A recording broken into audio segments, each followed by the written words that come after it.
Hello again, everyone. I should say, welcome to another episode of Let's Talk Black Man. Again, I'm your host, Dimitrius Stone.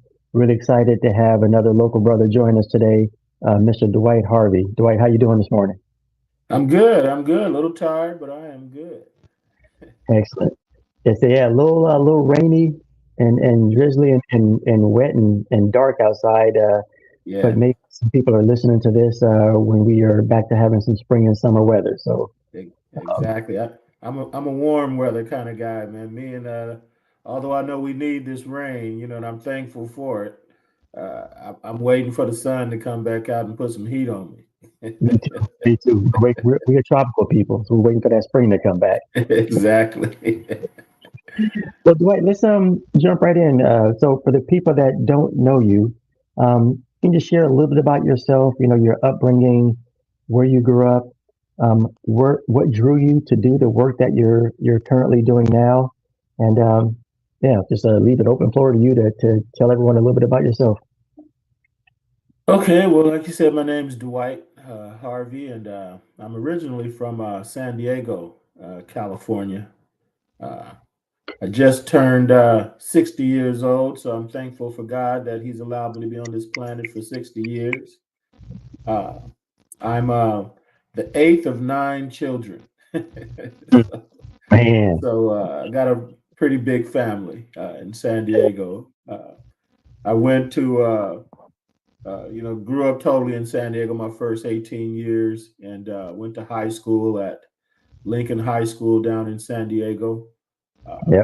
and Ended up leaving there and kind of started going to school and went to school in Colorado at Air Force Academy.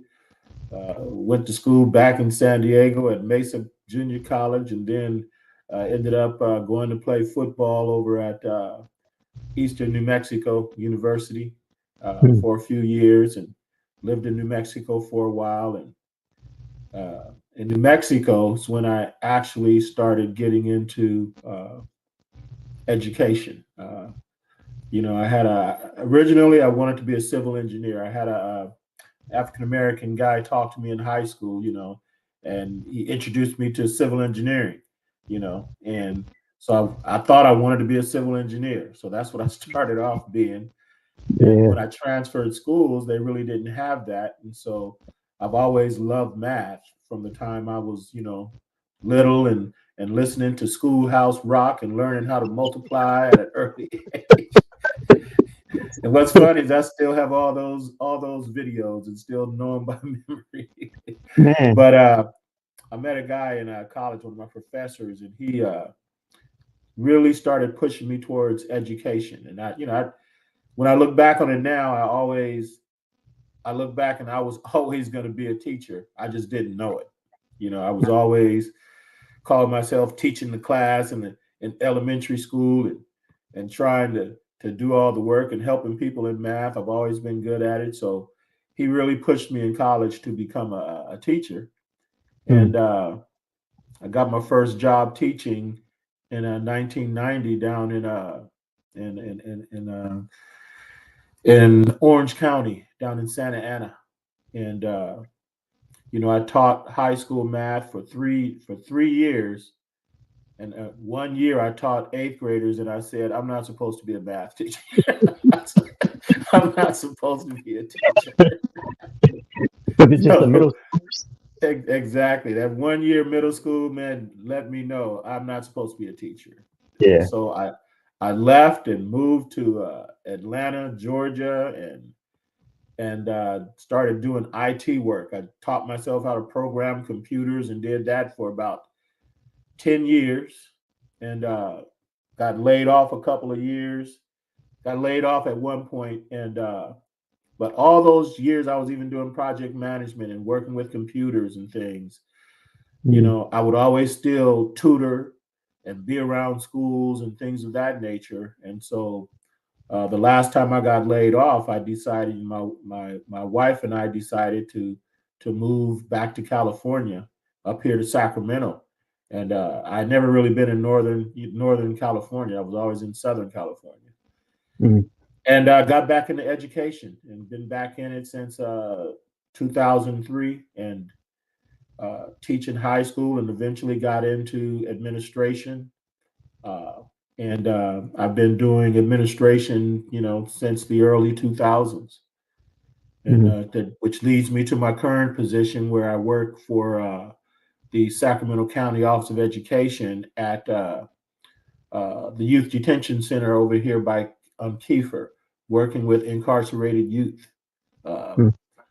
but all my life I've been, teaching and working with kids, and you never really know the impact until somebody else tells you, you know. Yeah. And so I've always just been, this is just what I do, work with kids, whether I'm coaching football or I'm announcing high school basketball games, or I'm putting on, symposiums or whatever for kids. But it's always been just doing that and just working Yeah. with kids and talking with kids. And so that's a shortened version of my life, which leads me to, what I'm doing right now. Yeah. I love that. I love that. I love the fact that you have always had that desire, even when you realized that maybe it wasn't for you. You came, and I would Hey, argue, like, an eighth grader will do that to you, man. I was just about to say, Dwight, I would argue that it wasn't for you. Um, I don't think anyone is really designed or prepared to be around 11 to 14-year olds. So, Yeah, yeah. yeah. My wife, she's a middle school teacher. Well, actually, she's a middle school librarian, and she loves that age. She Okay. loves it, and I Yeah. just tell her, probably now that I'm older and I have a few more tricks in my bag, Right. then I could probably do it as an administrator. I don't know about as a teacher, but Right. I Yeah. think I think I can do it as an administrator. But but those, that age, it's a hard age because they don't know whether they want to be grown ups, or they don't know if they want to go out on the playground and play hopscotch, be little kids, But Yep. but that's that age where it makes a lot of difference, what's happening, when teachers build relationships, or when not just teachers, with anybody build relationships, with Yeah. our kids at that younger age. That's when the impact truly happens, you know. So Yeah. And man, kudos to your wife and any and all middle school teachers and administrators. I mean, I'm glad that there is a demographic of people that like that work because you're right. It's needed. It's needed. yes, yeah. I can recall a little bit back to, when I was in middle school, and I just remember that was the most awkward time uh, Hmm. of my life. Just the way that I was growing in my body. Didn't I just you felt awkward, Yes, awkward and unsure. So you're right. It's a critical time. yeah. Hmm. I'm surprised, Dwight, that many of the brothers that we had on this show. I'm surprised at how many of us served in the military. I'm a veteran as well. Thank you for your service, by the way. Hmm. Um, Curious, what made you decide to join the military? Was it one thing, or yeah, what was your reason for joining the armed forces? Well, I was I only spent 1 year in the service, and what happened was, out of high school, I started doing, when playing sports and football. I just started putting some film out to different colleges, trying to get recruited, and I actually got recruited by West Point, which is the West Point and Air Force Academy, and those were the only two colleges that I ever applied to. Out of high school, I never applied to any other college. I got accepted in both of those, and Hmm. decided to go to the Air Force Academy and spent that 1 year. So I don't profess to be a person that spent many years in the service or anything, but that the time I did spend allowed me to to a veteran status. Yeah. Uh, so I have my father and two of my brothers that spent years in the service. So I really thank them for for that. But so when I look at my time in the military, it was really as an Air Force Academy cadet, for about a year and a half. And honestly, I think the military is great for individuals that it gives you structure. It changed me from who I was to a very different person in that year and a half. I was a little full of myself coming out of high school, thinking I was all that in a bag of chips, from athletics to academics, and it really, you know, going through basic training and stuff. It's meant to tear you down just to build you back up, Right. and it kind of showed me, it helped mature me, you Yeah. know, in that year and a half. And I'm very thankful for that time that I spent. And I just decided at that point to make a different decision and go a different way after about a year and a half. But when I look back on my life, I uh, I think that was a much needed time for me to change me and mature me. Mm. Uh, just in that year and a half. And when I speak to a lot of young men today, I ask them to look at military as an option, especially some of our young men that are coming out of situations that may not be good at a young age for them, Right. and it can be used as an outlet and be used just for what you need it for, and it Yeah. provide a lot of security and safety for you, in your later years. It can provide some very good benefits for you, Yeah. but you really have to look at it and see that it's good for you and Yeah. what you want to do, you know. Yeah. So, so Yeah. what made me go into it, honestly, is I was I wanted to play football, and those two schools offered me that opportunity. I really didn't understand the significance and the impact to going to or even being accepted to an Air Force Academy or a West Point. I didn't understand the significance, of it at that time, and the the importance for me at that time. When I Mm. look back on it now, I kind of say, that was a significant, accomplishment, Huge accomplishment. right? But I didn't, and I guess that's growing up and not really understanding, you know, as a young man, what the world really truly had to offer, and what it didn't offer also to people that might look like me, you Yeah. know. So, but the military was good for me at that time. It did some good things for me, and I think it kind of shaped some of my thinking now. Yeah. Yeah. Hmm. I love that, and I couldn't agree more. I only spent 4 years in myself, but I did 4 years in the Marine Corps, and it's. Hmm. I tell everyone also to consider it as an option. Right. No, being a lifelong or soldier or sailor or airman or marine isn't for everyone. Hmm. However, I tell all the young brothers that I work with as well, all the veterans that I know, African American males, the one thing I've never heard is I've never heard one of them say, "Man, I wish I had never done that." Right. They all say, "I got something from it, and I'm so glad." Yes. And that could be, I got the chance to go to the Middle East or Japan. Hmm. I would never have another chance to go there. Right. I got to see the world. I got to learn discipline. I got to get out of Hmm. my. I got to learn how to work and live amongst people who don't look like me. Whatever it is, every single person that I know Yeah. has benefited from that experience. Yeah. And I look at it the same way. Like I said, it opened my eyes to things that I didn't know and didn't realize, and it really shaped my thinking when I look back on it. For a lot of things, and so it kind of helps me think. Even when things are bad, you can find some good in so many things, even Yeah. if it's even if it's well, that didn't work, so let me Mm. do this. So, it could teach you, just how to not stop progressing, how to keep moving forward, even through adversity, you know. Right.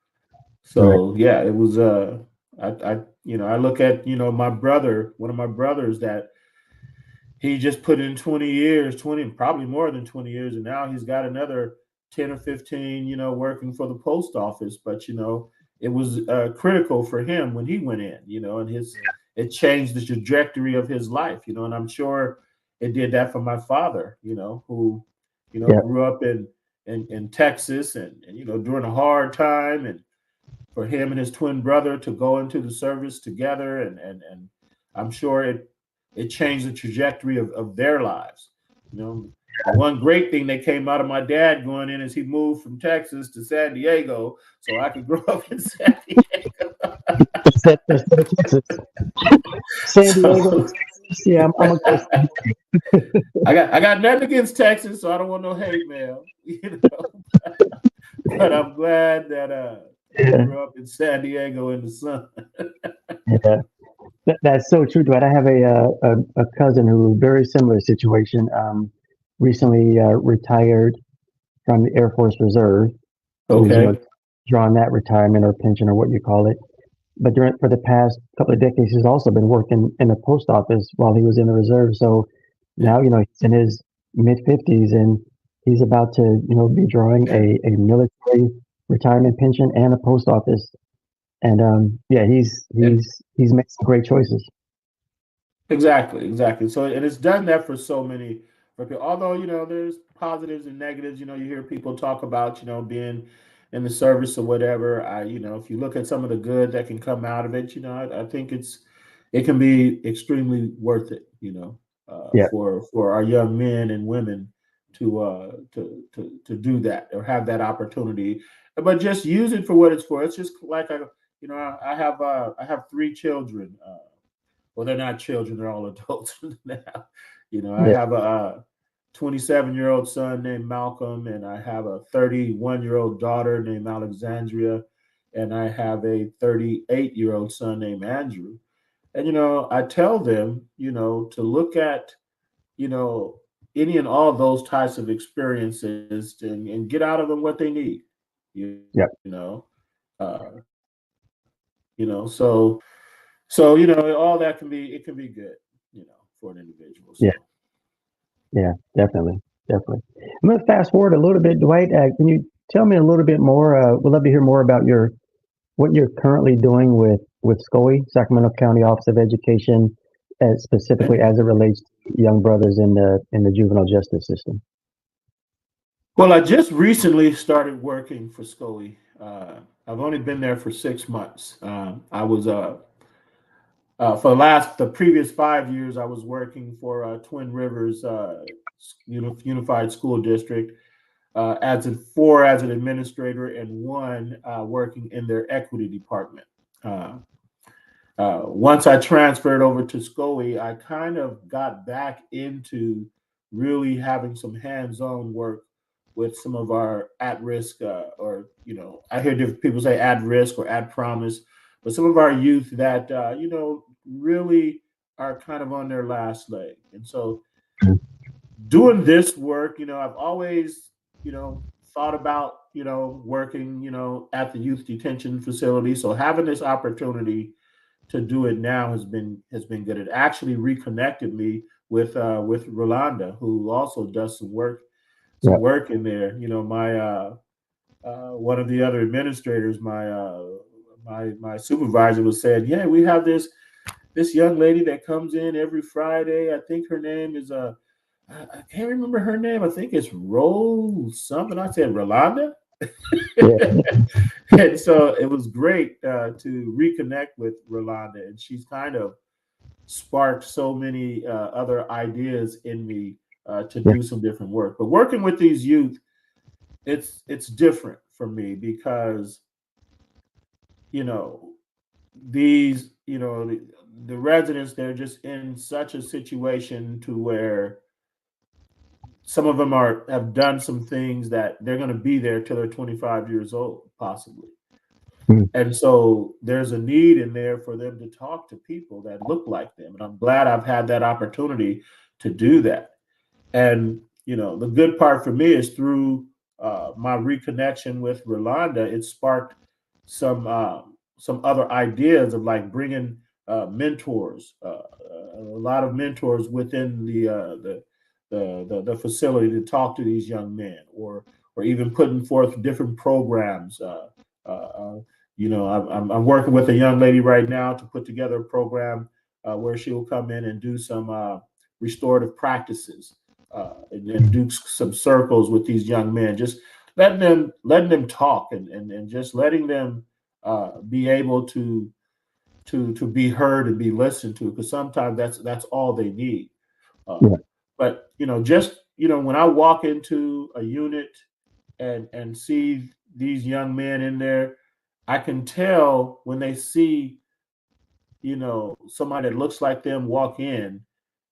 It's I don't know, it's just a different feeling that I kind of sense from them, and they just want to talk, and they want to hear, they want to be heard, they want somebody to listen, to them. So to be able to afford them that opportunity, not necessarily trying to tell them, hey, you did this wrong, you did this, you need to be thinking about this, but really just to talk, Mhm. just so that they can be heard, and just try to figure out what I'm going to do next, you Yeah.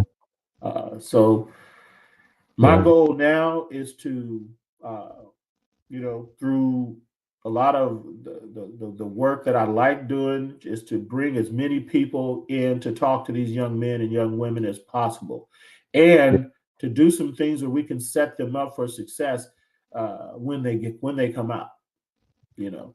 Right. And I don't know what that looks like 100% right now, but I feel like through some of the connections and networks that I have at my disposal, I feel like there's a lot of things that are going to be put in place, when they come out. I want to work on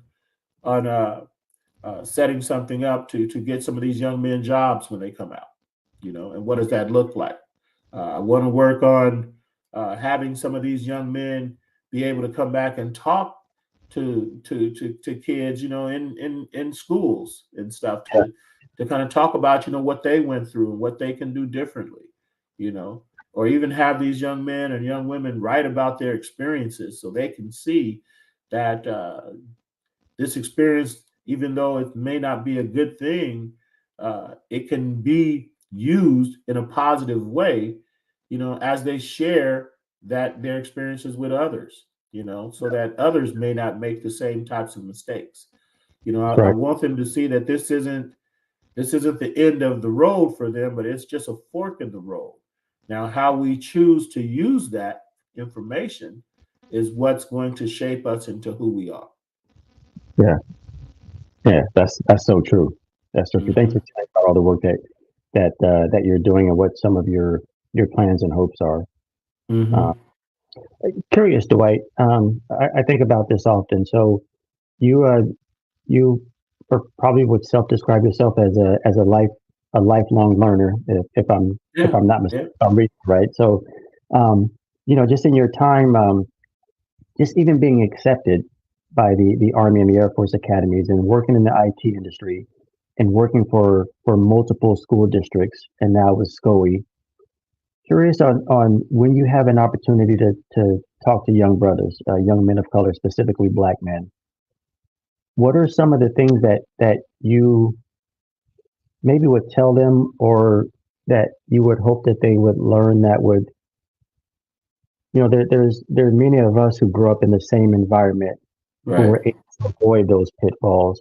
How do we Hmm. get young men of color, with all the great work that you're doing with SCOLI and the juvenile justice system, how do we get them to understand how to not get to that point in the first place? Any thoughts or ideas behind that? You know, I just kind of get real with them and tell them about my upbringing. I grew up in I don't know if you want to call it the hood, the ghetto, or whatever in Southeast San Diego. My parents, we weren't affluent at all. We were very poor, growing up.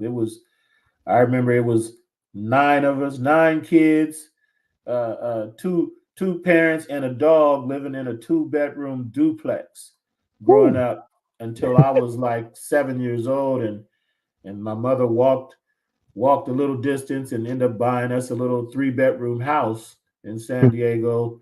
And that house is my mom actually still lives in that house. She's 88 years or 86 years old, still living in Wow. that same house. And that house is only 1,100 square feet. You know, so I didn't know I was poor. Right. You know, I just knew that I ate every day. The lights were on. And I didn't realize how hard my parents had worked until I remember I came home from college one day, Mr. Fancy Man, and I did my parents' taxes one year, Hmm. and I looked and, they were making about $26,000 between the two of them.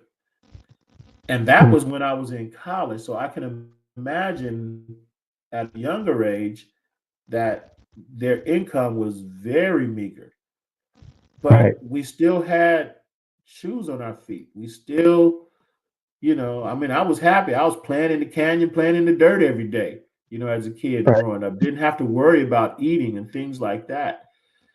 And so, what that taught me is it's not about the amount of money that you're really making. It's about, for me, it was just about, you know, showing individuals that there's possibilities out there outside of the money that you're making. You can still be happy. It's not about how much money you make. It's about providing a stable environment, providing a way for your kids to see positive, people in their life, and to get them involved. My father had us involved in sports from the time we were, 4 or 5 years old, and me being the youngest male, I'm looking up at my brothers, you know, and just following in their footsteps, and doing what they're doing. So having those people to look up to, whether they're your family members or they're other people in the community. So I said all that to say that what I talk to young men about is just finding a path that fits them, finding people, like-minded people that are positive and can do things, learning how to talk to adults in a positive way, and doing things that, you know even when the situation gets bad, because I've been in some bad situations. I mean, I wasn't Hmm. no angel growing up, you know, but just remembering that there were people before me that went through just things that were just as bad, so what can I Yeah. learn from that? So I kind of talk to kids about what they want to do, and Yeah. talk to them about learning the importance of networking with people, such as yourself, meeting and just talking to people, because that's what's going to lead you to the next thing, you know and once I know I really got out there in the world and started really living on my own and doing things, I didn't realize that because of all those little things, it put this work ethic in me that I didn't realize I had until I look back on it now. But I mean, I've done everything from clean toilets to pumping gas, as an adult, with a college degree, just to make sure that my family was being taken care of and being fed, and not being afraid to humble myself, in order to move forward and take care of the people that I needed to take care of. So I Yeah. talk to kids about just responsibility, not just to others, but to themselves, you Yeah. know, as well. And I talk to them just about, just making an impact. And it's not that they have to make an impact in the world, but making an impact on themselves. And what does that look like for them to be able to do that? You know, Yeah. and then just being willing to change, because that's hard. It's hard for us to change. It's hard for us to accept that, hey, this ain't right. We ain't doing something good. Something's not good about this situation. What can I Right. do to move forward from this situation? Because Yeah. I know I've had some dark chapters in my life where things weren't going well and I wasn't making the best decisions, but I just had to learn to make a different decision. Yeah. And Yeah. and and it all comes down to something that my wife tells my youngest son all the time is, She still tells him to this day, he's 27 years old, make good choices, Yep. you know, make good choices. And Yep. even if you made a bad choice, you can still, okay, make a better choice now. That's You know, right. you That's know, right. and I talk to them a lot also just about the fact that just because you made a bad choice, it's not over. It doesn't stop. It doesn't stop. You get another opportunity to make a choice. Yeah. So, you choose that, you work that. I love that, Dwight. There's so much good stuff in that. One of the things that I heard you mention, just the ability to humble ourselves, but while working hard. Right. Um, and you said something that really resonated with me because I think a lot of young black men, sort of have this feeling that it's we're playing the short game, or maybe they Hmm. don't expect to live that long. Well, the Right. truth is, there are too many of us dying at a young age. The fact of the matter, and the data shows that most of us are going to live to be older men.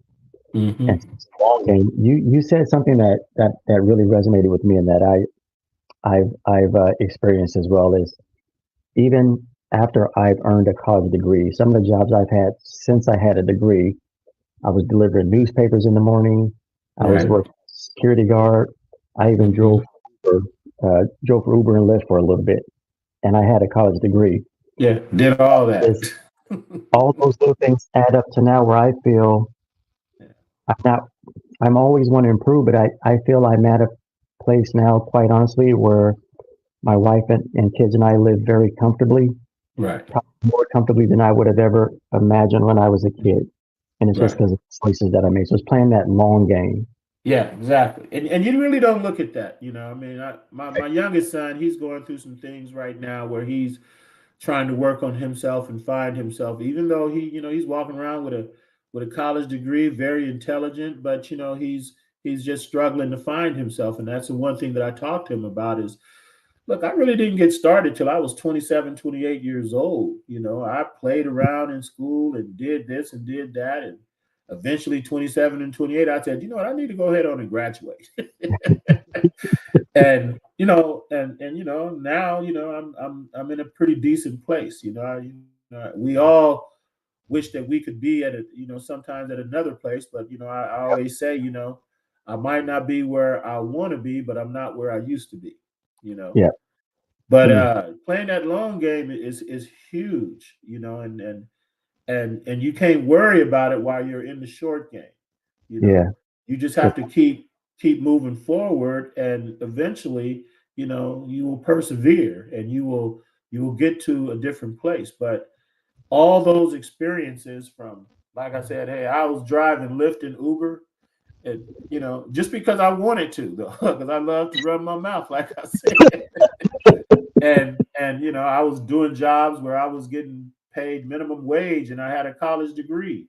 Mm, Or I would accept a position that, but I would say, it's not about making the money in this position, it's about learning in this position so that I could do something else. you yep. know but it's all about your experiences, and Yeah. all those things, when you put it together, eventually it's going to take you to the place you're doing what you really want to do. Like, honestly, I'm 60 years old and I still don't feel like I'm doing what I'm supposed to do. I Yeah. feel like I'm still learning so that I can do what I'm really supposed to do and what I want to do. But I've also realized that I've done I've done some good things and some fun things, or I've done some things that I want to do, but I still have some things that I want to do. I just started going back to school to work on a doctor's degree at a late age in life. But I Uh, tell people I'm not doing it because I think I need a doctor's degree to do what I want to do. I'm really doing it because it's for other people. They think that if you have that, with what I'm trying to get into, oh, he must know what he's talking about, you right. know, because Right. so it's like I'm kind of just looking at my life now, like, okay, what is it that I really want to do? Like me right now, honestly, I want to get into educational consulting. I want to get into teaching administrators how to work with our kids, you know, Yeah. talking to teachers about how to manage their classrooms, and talking to people about uh, building a restorative mindset. Because when we really look at it, when we look at our schools that are disadvantaged, most of those kids look like me and you. Yeah. So if we're working with the teachers that are working with those kids to and teaching them how to build those positive relationships, I think we're really helping our kids on a global level. You know, when I was a teacher in the classroom, I was affecting 30 kids a period, so 100 something kids a day. Once I became an administrator, I kind of looked at it. Even though I loved being in the classroom, I looked at it as now I can affect the whole school, Right. with policy.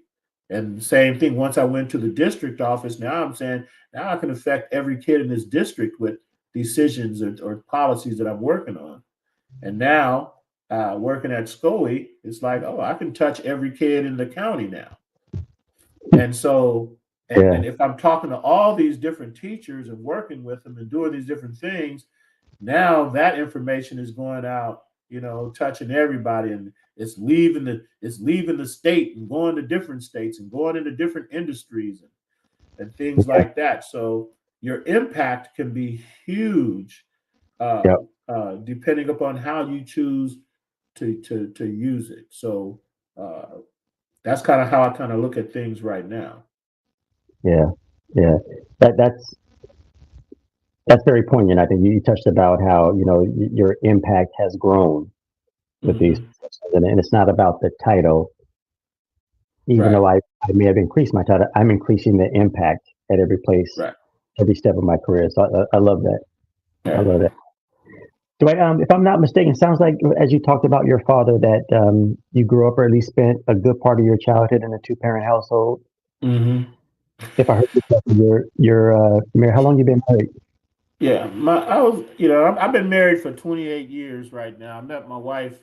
Uh, we've been knowing each other for about 33 years or something like that. We actually met on a blind date. I didn't even think she liked me. They usually don't at first. We grow on them. you know, but we've been together for 30 years. We have one son together. His name is Malcolm, and I have two other children. But my mother and father. My father was. He was throughout my whole childhood. He was there, but he wasn't there. You Hmm. know, uh, but he was in the house, Okay. and that made a difference.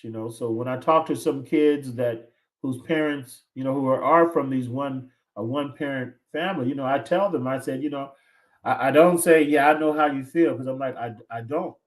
Right. But let's talk about it, and through conversation with them, then I can then begin to understand what they have gone through, and Yeah. how that has affected them, which has made me, makes me say, well, I want to make sure that I'm there, so that my son or whatever sees something different, and fortunately for my younger son, me and my wife, he was with, he grew up with both his parents, but I can't say the same about my older two. So that makes me feel a very Mm. specific way, just knowing that I've missed out on a lot of things with my older daughter and my older son, not being in the household every day. And so Mm. that experience gives me the ability to talk to other people about and, just seeing what you miss out on when you don't have parents that are present, and I talk to teachers about, when you have a kid in your class who he's the man in his house, you need to understand that, you know you can't talk to him and treat him any kind of way, because in his house he's running things, he's the man, He's the man at his and house. so when he comes to school, that doesn't change. Right. So you have to learn how to manage that in your classroom. And just because he's raising his voice or puffing his chest out doesn't mean you need to send him to the principal's office. You need to learn how to have that conversation, and how you can communicate in the way that they're communicating, Yeah. with you. And it's not easy, Yeah. but understand his circumstance as opposed to your circumstance. Right. Understand that there's a difference, and don't just take the fact that because they're yelling or screaming it. To me, I look at it now as they're just passionate about their conversation. Yep. you know so what can I do so that they can hear me? And sometimes that means I have to step away, or Right. I might have to tell you, it ain't a good time for me and you to talk because I don't like you right now and you ain't liking me, so let's just step away, take a break, breather, and then let's come back. But Right. eventually have that conversation with them so that Yeah. they see you and they hear you, because our kids really, they just want to be heard. They want Right. to feel like we're listening. And Yeah. even if I don't agree with what they're saying, I sit down now and I've learned to just listen to you, and hear you. And that is where I feel like I start to build that relationship. And it's the same thing, with your family, with your wife, with your kids, with everything, uh, building, just learning to build a relationship. I don't think me and my wife could have been together this long without learning how to communicate Mhm. and build a relationship. You know, I don't Yeah. think my mother and father could have did it, even though their relationship was different. My dad did what he had to do, or my mother did what she had to do with what they had. You Yeah. know, so And building Dwight, those relationships and communicating is a big part of all that. yeah, that's a huge key. Dwight, you said something that I don't think I've ever heard anyone explain it better as far as teachers communicating with young men of color in their class, is that you are talking to someone who is figuratively and probably literally the man of their household. Right. And I think that's worth repeating. Mhm. You're not talking to a young boy who has to go home and answer to a father figure. Sure, there's a mom at home, but often, especially once we get to high school, we're already bigger than our mom. Although Right. she still runs the household, but we're She's the still adults. gonna whoop our butt if we get out of line. Still gonna whoop our butt. But we're physically imposing. We're the Yeah. physical presence at our Right. house. But Right. I think that's and for all the teachers out there listening, for anyone also who's a mom who's a single parent who's going to parent teacher conferences and talking to their child. I think that's important to make sure that we understand. Look, we obviously don't want kids trying to undermine or Right. making teachers feel a certain kind of way in school, Right. but it is incumbent upon the adult in that situation, which is the school administrator, the teacher, to just understand that this kid is a man of his household. So you do have to approach conversations with them differently. Right. Right. That's where, like I said, one of the things that I want to work with just people in general on whatever industry it's in is building that restorative mindset so that you can make that choice to listen and to hear and to do some things differently. And I know a lot of times when people, when I talk to teachers and things about using restorative practices where in the classroom where it's big on communication, it's big on uh, not being punitive, but but using different methods to work with our kids. Uh, a lot of people look at it as, you're being soft, and you just don't want to suspend kids. You need to suspend them, or you need Yeah. to. I'm like, we've been suspending kids and doing that for years, and it ain't changed anything. Yeah. Well, And how is that? but and I do agree that sometimes I need to suspend you, little Johnny. I need to send you home. But Mm-hmm. I also feel that we need to get better at talking and building that relationship like that. And it's not easy. It's not easy for a teacher to do, because a teacher is teaching a class and they don't have the time that I as an administrator might have. And so us administrators, we have to know that also. So we have to really support our teachers, be they black, white, blue, or pink, in how to do it, and how to use different techniques in the classroom in order to be restorative and to build relationships. And then we have to do that with our kids. Our kids can't just see us as disciplinarians, Right. or just as the people that are providing the rules. They have to see us walking around the campus. They have to see us at the games. They have to see us in the community. They have to see us so that they humanize us, Right. And as we talk to them, they have to see us being vulnerable in conversations and things like that, in order for them to learn to trust us. You know, Yeah. that's something that I'm really working hard on in at the detention facility, is having these kids see me in a situation where we are talking and we are communicating, and they can see me, they can see the truth in me, and I'm not just they don't just see me as another suit, or Right. as somebody that's just here to put the hammer down, but they need to understand that I will put the hammer Yeah. down. I did grow up with a black daddy, so I will do what I have to do, but Yeah. I also need you to know that it's okay if you don't like me, and it's okay if I don't like you right now. Right. But what am I going to do next? After we've had this blow up and we've made these mistakes, what do I do next? Do I Yeah. just chastise you and walk away, or do I do something to help build you back up? Do I do something to let you know that life's not done, life's not over? What's next? How do we move from this point? How do we restore this relationship? How do we bring you back into this community? And that's what Yeah. our kids need to see. How can they be brought back into a community, whether it's the community that they just left or the community that they want to really go into? Because Mm. all our kids, when I'm looking at these kids, whether they're black, brown, pink, white, blue, it don't matter, they crave some sort of order. They crave they crave organization, and we can provide them with that, but only if we're talking to them, Yeah. only if we're consistent, only if we are fair, and we learn to build trust with it, and then we can move from that. But if we don't do that, if we don't build the trust with them, if we don't talk to them, if we don't even more so listen, and we're not just waiting to talk when we're listening, then Yeah. we'll never get to that point.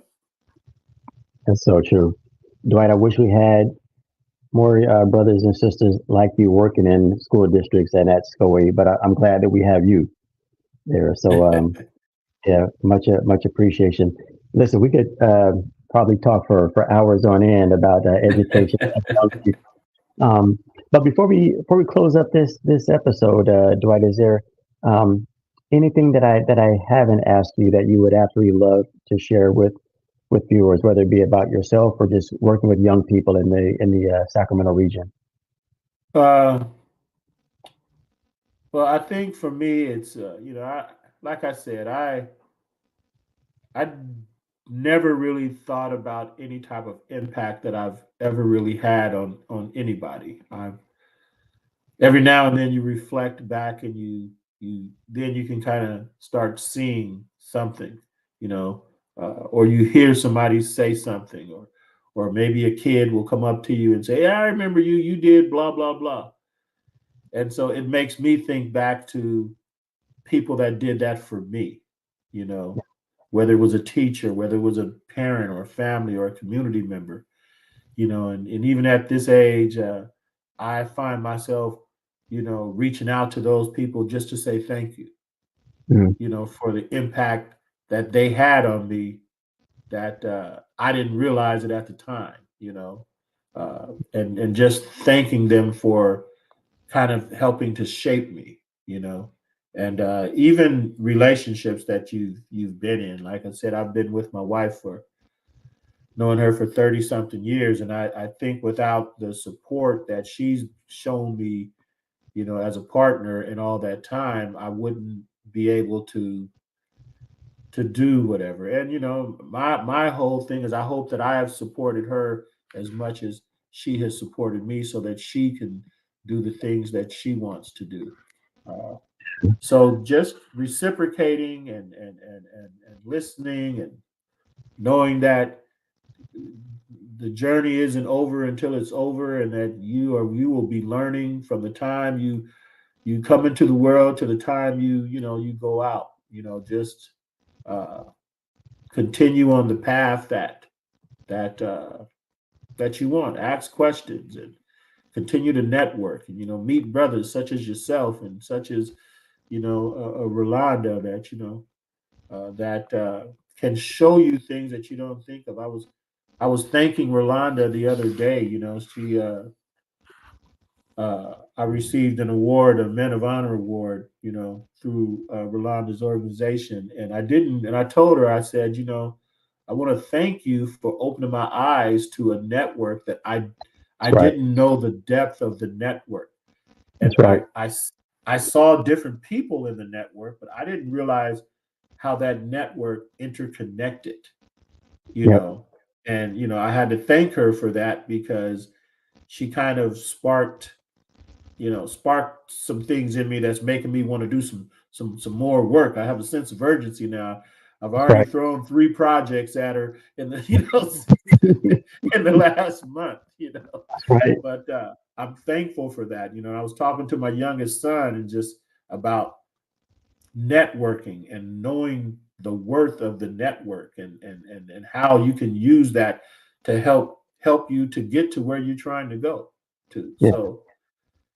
So just, like I said, being thankful and being present and being supportive of people around you, to give them the things that people have given you. Yeah. So I that's love about it. I love that. Pay it forward and reach back. Right. And I want to second what you mentioned. Sister Rolanda has done an amazing job, even with this platform of Right. uh, of connecting those of us who our organization has honored over the years. And I've got to meet, in addition to some amazing brothers like you, several brothers and sisters through Rolanda. And as we build this network, pulling more people in, where these Right. conversations become, regular conversations that we're having, not just on this platform, but Right. creating spaces for us to get together and break bread. So I Exactly. think she's done an amazing job of bringing us all together. So Yeah. outstanding. Dwight, man, it's been a pleasure getting to know you. I personally look forward to connecting with you both Yes. on social media and in person at some point. That was like a plan, man. I appreciate you. I appreciate you too. Have a great weekend. Everyone listening, thank you so much for joining us for another episode of Let's Talk Black Man. We'll see you all next time. Thank you, All Dwight. right. Thank you.